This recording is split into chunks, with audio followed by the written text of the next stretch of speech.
सबको जय मसीह की।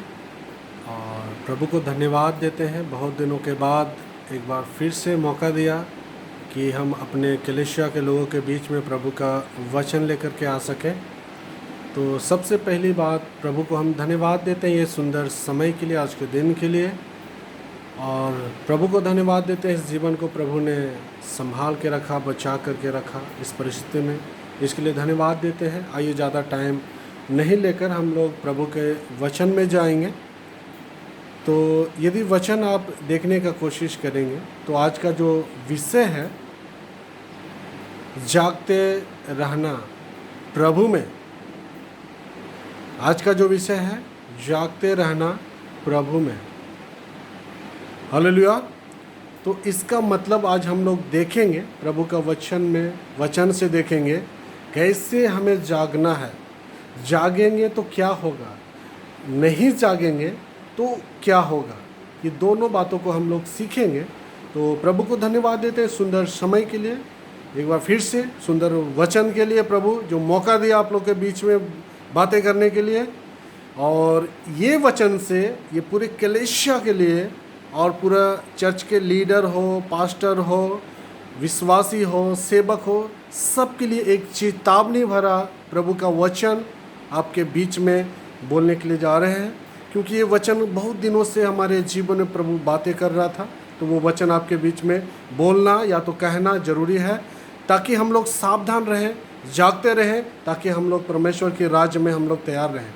आइए हम लोग प्रभु के वचन में जाते हैं। यदि आप मेरे साथ में पहला पत्रस 5:8 पद पढ़ेंगे तो यहाँ पर लिखा हुआ, ध्यान से सुनने का कोशिश कीजिएगा और ज़रूर आप बाइबल में भी पढ़ने का कोशिश कीजिएगा।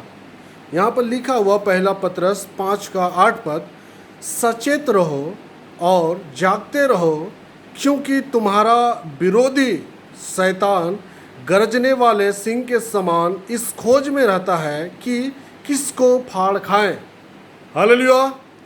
आपको परमेश्वर का वचन कहता है सचेत रहो। सचेत मतलब सावधान। उसके बाद में कहता है, आगे में लिखा हुआ है जागते रहो। जागते रहने का मतलब है प्रार्थना करते रहो।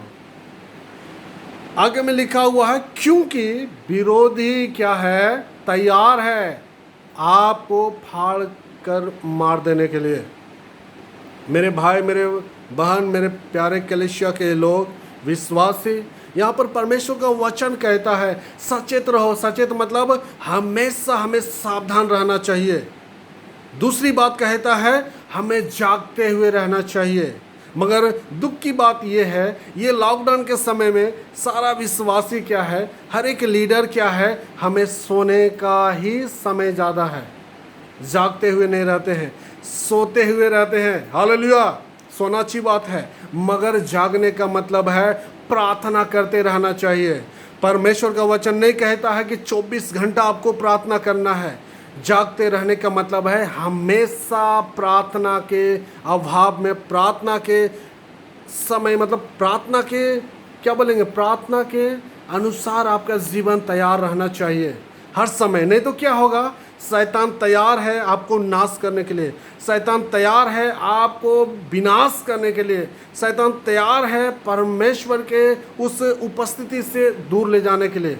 मेरे भाई, मेरे बहन, यहाँ पे सोचने की बात है, यहाँ पे ध्यान देने की बात है। परमेश्वर का वचन क्यों कहता है सचेत रहो, जागते रहो, क्योंकि तुम्हारा विरोधी तुम्हें नाश करने के लिए, तुम्हें मार डालने के लिए तैयार है। ये आपके लिए और हमारे लिए चेतावनी है। हम नहीं जागेंगे तो हमें शैतान नाश करने के लिए तैयार है। ये आपके लिए, हमारे लिए चेतावनी है। मेरे भाई, मेरे बहन, ये लॉकडाउन के समय में परमेश्वर चाहता है कि हम जागते रहें, परमेश्वर के वो उस उपस्थिति में खोजी बने रहें जहाँ पे परमेश्वर की उपस्थिति है, जहाँ पे परमेश्वर विराजमान है। जागते रहना है। यहाँ पर परमेश्वर का वचन कहता है, मेरे भाई, मेरे बहन, विरोधी तैयार है। विरोधी कौन है? शैतान, जिसको आप देख नहीं सकते हैं, जिसको आप समझ नहीं सकते हैं। वो हमेशा आपको मार डालने के लिए तैयार है, आपको नुकसान करने के लिए तैयार है,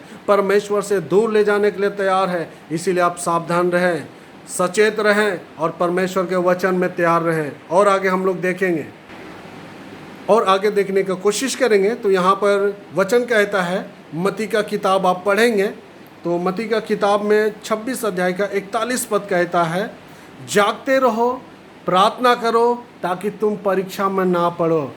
आज मसीह लोग क्यों परीक्षा में गिर जाते हैं, क्यों शैतान के हाथ में चले जाते हैं, क्यों शैतान उसको परेशान करता है? क्योंकि आप और हम परमेश्वर के साथ प्रार्थना नहीं करते हैं, परमेश्वर के साथ समय नहीं बिताते हैं। सारा समय हम लोग दुनियादारी में, सारा समय हम संसार में देते हैं, जिसके कारण क्या करता है? शैतान आपको परीक्षा में गिराता है, शैतान आपके परिवार में समस्या को लेकर के आता है। इसीलिए वचन कहता है, जागते रहो, प्रार्थना करो ताकि तुम परीक्षा में ना पड़ो।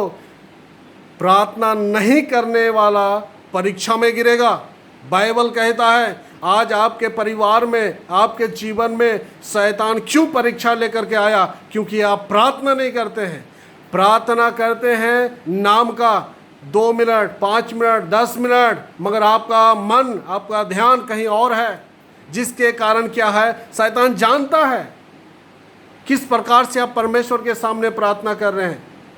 आपका वचन यहाँ पर कहता, जागते रहे। जागते मतलब हर समय प्रभु में जागते हुए, प्रभु की ओर अपने नज़र को रखते हुए हमें प्रार्थना करते हुए रहना है। तभी आप शैतान के चाल से, शैतान के बातों से, शैतान के वो खारी से आप बच सकते हैं। नहीं तो बाइबल कहता है, मेरे भाई मेरे बहन, जागते रहो, प्रार्थना करो, नहीं तो तुम परीक्षा में पड़ोगे। परीक्षा का मतलब समस्या, बीमारी, बहुत सारे अशांति आपके परिवार में आएगा जब आप प्रार्थना नहीं करेंगे, जब आप जागते हुए नहीं रहेंगे। शैतान तो तैयार है आपको नाश करने के लिए, शैतान तो तैयार है आपके परिवार को नाश करने के लिए, मगर आपको तैयार होना है ताकि आप परमेश्वर के चरणों में रहकर प्रार्थना के साथ अपने जीवन को बनाकर हम शैतान से जीत सकते हैं। आप शैतान से हारने के लिए परमेश्वर आपको नहीं चुना, शैतान से आपको नाश होने के लिए परमेश्वर आपको नहीं चुना, परमेश्वर आपको बचाने के लिए चुना। कैसे बचेंगे? यीशु के नाम पर विश्वास कर कर। कैसे बचेंगे? प्रार्थना कर कर। कैसे बचेंगे? प्रभु का वचन को देखते हुए। और मेरे भाई मेरे बहन, एक बात बोलना चाहते हैं आपको। एक सुंदर सा प्रभु का वचन के अनुसार एक प्रकाशन परमेश्वर ने दिया, जिसको हम आपसे बताना चाहते हैं। जब आप प्रार्थना नहीं करते हैं, आप शैतान को निमंत्रण देते हैं अपने जीवन में, अपने परिवार में कि काम करें। आप बाइबल नहीं पढ़ते हैं, आप उसको परिवार में नुकसान करने के लिए मौका देते हैं। शैतान का इतना हिम्मत नहीं है। शैतान यीशु मसीह से सामर्थ्य नहीं है। यीशु मसीह सारे मानव जाति, सृष्टि से, सारे बातों से परमेश्वर महान है। यहाँ पर क्यों, यहाँ पर थोड़ा सा बताना चाहते हैं एक बार फिर से। जब आप प्रार्थना नहीं करते हैं, शैतान को आप मौका देते हैं, निमंत्रण देते हैं, इसको बताना चाहते हैं। जब आप प्रार्थना नहीं करते हैं अपने जीवन में, पर्सनल प्रार्थना, आप शैतान को निमंत्रण देते हैं, आइए मेरा घर में, मेरा जीवन में आइए।